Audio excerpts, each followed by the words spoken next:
എൻ്റെ പഴയ സഖാക്കൾ ചോദിച്ചിട്ടുണ്ട് എന്ത് മാഷൊക്കെ പറ്റിയത്. ചിലയാള് പറഞ്ഞു ഇതെന്തൊരു അധപ്പതനാണ്. ഞാൻ അവരോട് പറഞ്ഞു എന്താണ് അധപ്പതനം? ഞാൻ എടുത്ത നിലപാടാണോ അധപ്പതനം?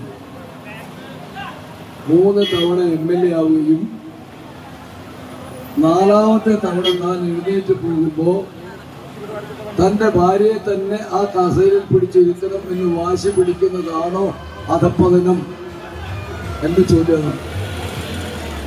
3 തവണ കഴിഞ്ഞ് 4ാമത്തെ തവണയാവുമ്പോൾ അതേ കസേരയിൽ എൻ്റെ ഭാര്യ ഇരിക്കണം. അതിനുവേണ്ടി പാർട്ടിയുടെ എല്ലാ തീരുമാനങ്ങളും എല്ലാ ഘടകങ്ങളും ഇതിനെതിരായിരുന്നു.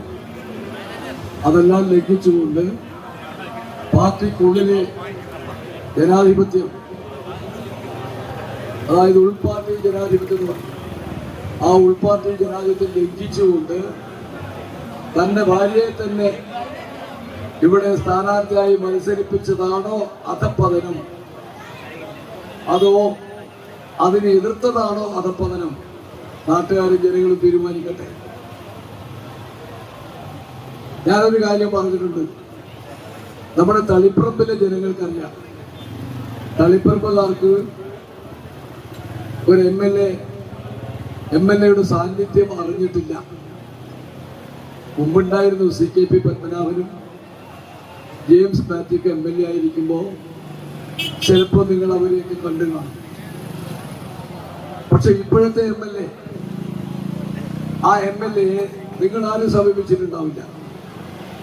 ആ MLAയോട് എന്തെങ്കിലും പരാതിയോ പരിദേവനങ്ങളോ പറയാൻ നിങ്ങൾ ആരും പോയിട്ടും ഉണ്ടാവില്ല.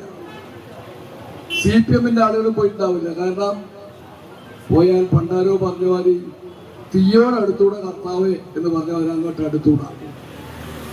ഇതായിരുന്നില്ലേ MLAയുടെ അവസ്ഥ? ഇത് മാറണം എന്ന് തളിപ്പറമ്പുകാർ ആഗ്രഹിക്കുന്നുണ്ട്. തളിപ്പറമ്പുകാർ കൊതിക്കുകയാണ്, ഞങ്ങൾക്കൊരു MLA വേണം, ഞങ്ങൾക്ക് എപ്പോഴും കാണാനും ഞങ്ങളുടെ സങ്കടം പറയാനും ഒരു MLA വേണമെന്ന് തളിപ്പറമ്പിലെ ജനങ്ങൾ കൊതിക്കുന്നുണ്ട്, ആഗ്രഹിക്കുന്നുണ്ട്.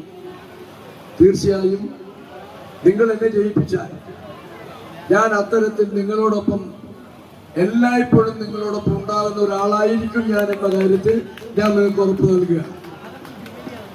നിങ്ങളുടെ എല്ലാം സന്തോഷത്തോടൊപ്പവും നിങ്ങളെല്ലാം സങ്കടത്തോടൊപ്പവും ഞാൻ ഉണ്ടായിരിക്കും. അതുപോലെ തന്നെ ആരുടെയും